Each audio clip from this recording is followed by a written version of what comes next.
این هم چهره دلاور شیرازی کشورمون محمد مهدی کشتکار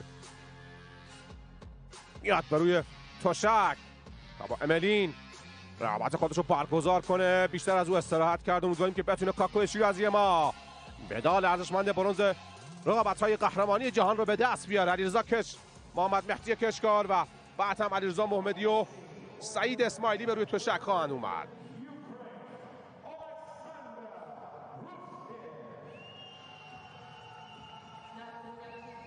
این هم سرگئی املین روس که باید در مقابل کشتکار ما قرار بگیره.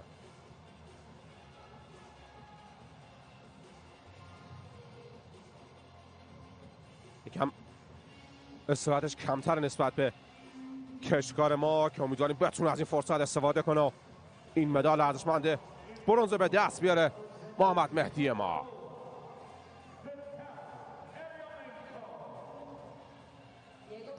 دلاور دارابی ما با 24 سال سن از استان فارس دیار شیراز و مردمان شریف شیراز. این هم چهره محمد مهدی کشتکار که او رو با دوبنده آبی حالا میاد به روی تشک تا این رقابت رو برگزار کنه در مقابل حریف روس خودش. بریم برای با امید خدا اینکه 3 مدال به دست بیاریم. این هم داور دانمارکی که در وسط تشک قضاوت این رقابت رو بر عهده داره. با سود آقای داور همزمان در روی 2 تشک رقابت ردبندی آغاز میشه و ببینیم چه خواهد کرد محمد مهدی ما. دستش کار میکنه روی سرگردن املین. مچ دست رو گرو گرفته و قصد رو با کار کردن دستا یک لحظه مراقب باشه. پاشم درگیر شد. 20 ثانیه از کشتی سواری شد در وسط تشک. مچ دست رو حالا قصدی دستات به دست بیاره. املین میزنه زیر کتف راست کشتکار. کم داره اذیت میکنه این موضوع. بهتره محمد مهدی خودش نبض این کشتی به دست بگیره. کت سالتو رو گرفت. مراقب فرون بالا باشه. خود کشتکار هم انگار میخواد فنی اجرا کنه. اینجا پاش از تشک خارج شده که امتیاز از دست داد. ادامه رقابت در سر پا. نباید اجازه بده این گونه دستاش بیاد زیر کتف. امتیازی هم فعلا ثبت نشده روی تابلو. اعتقادشون بر این بوده که روی هول دادن بوده. همین درسته. دستو کشید یک لحظه. دستو قصدش اجرا کنه کشتکار. نگاه کنید خوب داره دستش کام رفت برای کول انداز جیانانه. میره که به پل بزنه. داور اصلا 2 از همونجا یک لحظه دیگه به پل زد ولی امتیازی در نظر نمیگیرن در خاک. ببینیم چه خواهد کرد. چقدر خونسرد این کشتکار ما. از بیخ کتف قصد داره دست رو رد کنه و باراندازهای بی‌نقص خودش رو اجرا کنه یا بیاره پایین‌تر. رفت برای بارانداز سانتو راست با فشار زیاد نرفت املین. 2-0. 1 دقیقه و 30 ثانیه تا اتمام وقت نخست. با هم ببینیم تلفیقی از پیچ بیشک و کولانداز. 2-0 ما حالا پیش میفتیم. رفت برای کمرگیری. تعادلش به هم خورد. پا استفاده شد یا خیر؟ فکر کنم از پا استفاده کرد سرگئی املین. این هم مربیان روس املین. 2-0 میتونن اخطار هم به دوبنده قرمز بدن هرچند دستاش داره خوب کار میکنه. چقدر گاردش بالاست. یک لحظه حالا با زیرکی میره که پا از تشک خارج کنه. داره به اون نمیده. خیلی کشتیگیر خوبی این سرگئی املین. کشتکار باز هم دستاش کار میکنه. چه کشتیگیری بوده. کشتیگیر کره که تونسته کشتکار ما املین رو شکست بده و واقعا شایسته فینالیست هم شایستگی فینالیست هم داشته. اون آرنج رو بد میگیره املین. 50 ثانیه تا اتمام وقت نخست. در وسط تشک کشتکار ایستاده. میتونن اخطار به دوبنده قرمز بدن. داور وسط تذکراش به سمت ماست. اصلا اخطارم ندادن در وقت نخست. اونور هوشینی که تا لحظات قبل داشت کشتی میگرفت 2-0 پیش از حریف. چقدر خوب دستاش کار میکنه این کشتیگیر روس. میگه که پا تشک خارج کنه. باید مراقب باشه که اخطار بهش ندن. به زعم داوران در حالت فرار از تشک. چقدر زیرکانه تو این صحنه عمل کرد کشتکار. باریکلا به محمد مهدی کشتکار. نگاه کنید. اومد کنار تشک. خیلی قشنگ با یه جابجایی نه تنها امتیاز نداد که امتیاز هم گرفت. هر چقدر املین میاد رو به جلو امتیازها رو کچکار ما به دست میاره. 3-3 15 ثانیه تا اتمام وقت نخست. ما دسترس در اختیار گرفته. بازم همون صحنه قبلی بازم قرار امتیاز بده و بله چقدر تو باهوشی پسر.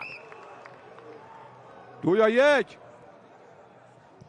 یک امتیاز از یک سوراخ چند بار گزیده میشه سرگی املین و چقدر با اعتماد نفسه که این کارو تکرار کرد. اعتراض میکنم مربیان روس، فکر نمی کنم اعتراضشون مورد موافقت قرار بگیره. باری کلا به دلاور دارابی ما. یک بار دیگه با هم ببینیم.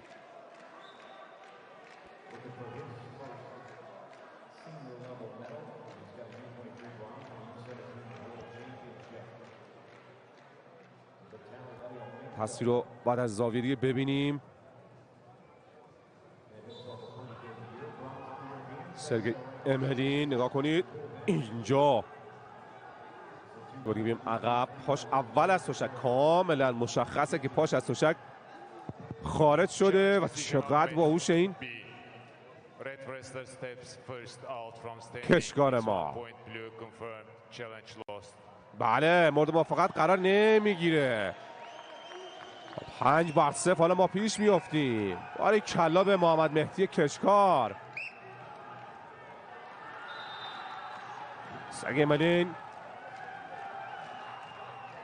باز هم دستاش کار میکنه. 30 ثانیه استراحت. ببینید چه اتفاقی در وقت دوم رو خواهد داد.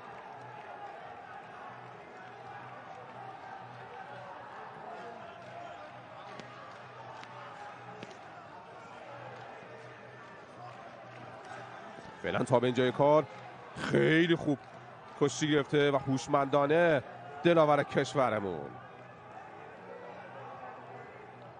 در رقابت‌های گذشته جهانی در 63 کیلوگرم در رقابت ردبندی تیبولوف سرب تونست پوگوسیان رو ببره 4-2. باشار از ترکیه 9-6 کلمنت فرانسوی رو برد.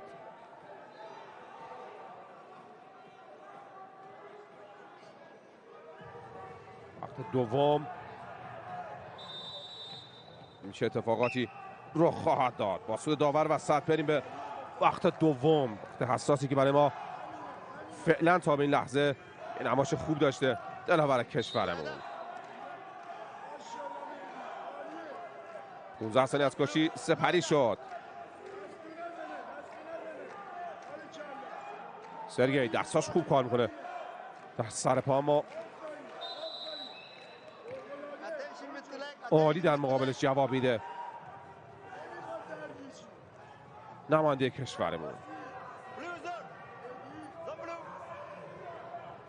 تذکر بود داده میشه به کوچیک ما. بازم نگاه کنید میاد کنار تشک. این بار دیگه جرئت نکرد فشار رو افزایش بده.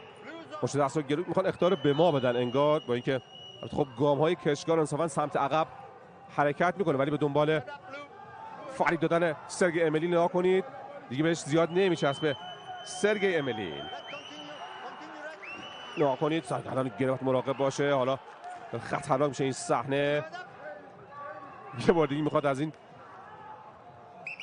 پشت از تشک خارج کنه. خب فکر کنم از پا استفاده کرد. اختیار امتیاز این مورد موافقت قاضی و رئیس تشک قرار میگیره یا خیر. رئیس تشک فرا میخونه دو داور خودش رو تا ببینیم چه چیزی میخواد بهشون القا کنه. خب امتیاز تو صحنه داده نشد به کشتیگیری ما. 5-0 فعلا ما خوشبختانه پیش هستیم و 6-3 اون برم کشتیگیر مولداوی پیشه. یک امتیاز برای کشتیگیر روس در نظر گرفتن. 5 اشتباه بود فکر کنم. نمیدونم حالا تابلو اشتباه شده بود چه اتفاقی رخ داد شد. 6-0 الان مثل اینکه متوجه شدن. میگه که اولش فکر کردم حالا 5 که الان درست شد. 6-0 میپرسه که آیا باید چالش رو ادامه بدن که میگه نه. خب این ادامه رقابت 6 امتیاز پیشه و 2 امتیاز دیگه بگیر کاکو شیرازی ما میتونه این قهرمان روس رو شکست بده. سرگردان نباید بهش اجازه بده گرو بگیره. حالا یکم راه پیدا کرده سرگئی املین. آسم رو به جلو دستاش کار میکنه، میزنه زیر کتفان کشکار، بازم میبره کنار تشک. این بار باید مراقب باشه خودش تومه نشه رفت برای کمرگیری. سرگئی املین با تجربه نباید اینقدر بیمه با پاش از تشک خارج شد. خوشبختانه 4 امتیازی ندادیم. یک امتیاز دیگه میگیره سرگئی کشکار ما. حالا 6-1 میشه به نفع کشکار. یک امتیاز گرفت املین. خیلی خونسرده تو این حالت ها. بیمه هوا میزنه به دل حریف. بازم این دستاش رو در اختیار گرفته سرگئی املین. خیلی زهر داره، باید مراقب باشه. میره که پا تشک خارج کنه و خود کشکار هم به دنبال اینه که املین رو از تشک بیرون ببره، ولی باید مراقب باشه یک بار دیگه. حالا نقشش جواب نمیده کشکار. نباید اینقدر دیگه به اتکا کنه به این تکنیک. میخواد که اعتراض کنه کشکار. ببینیم روی چه نکته‌ای خیلی هم اصرار داره. باید فیلم مورد بازبینی قرار بگیره.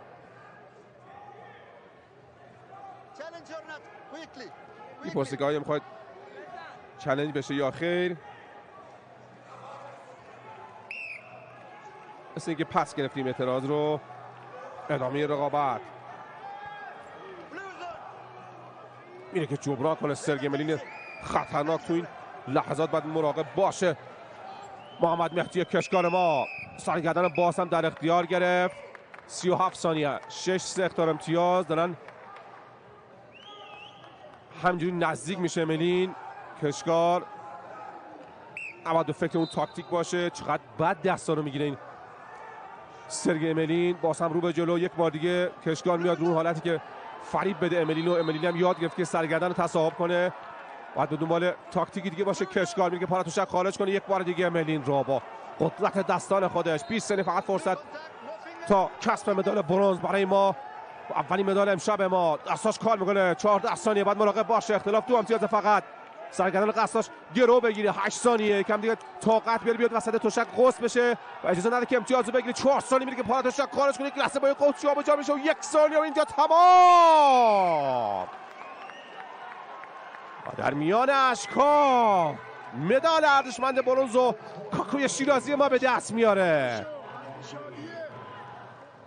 باز هم شیراز، باز هم مردی از دیار تخت جمشید و پاسارگاد. این چهره کشکار ما موفق میشه مدال برنز رو به دست بیاره. روی سکو قرار میگیره کاکوی شیرازی ما. فکر کنم دچار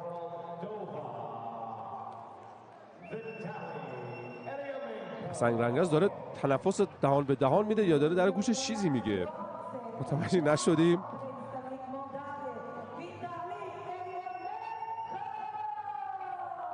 امیدوارم که جدی نباشه وضعیت کشکار.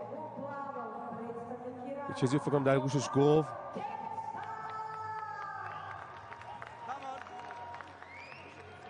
خوشبختانه جدی نیست، احتمالاً بهش گفته برای پرچم و برنامه‌های بعد. خب اینم املین چقدر خوب کشتی گرفت، ولی خب کشکار موفق میشه دستش به عنوان فرد پیروز بالا بره. تبریک عرض می‌کنیم به دلاور شیرازی کشورمون، کسب عنوان سومی رقابت‌های قهرمانی جهان. این چهره دلاوری از داراب استان فارس.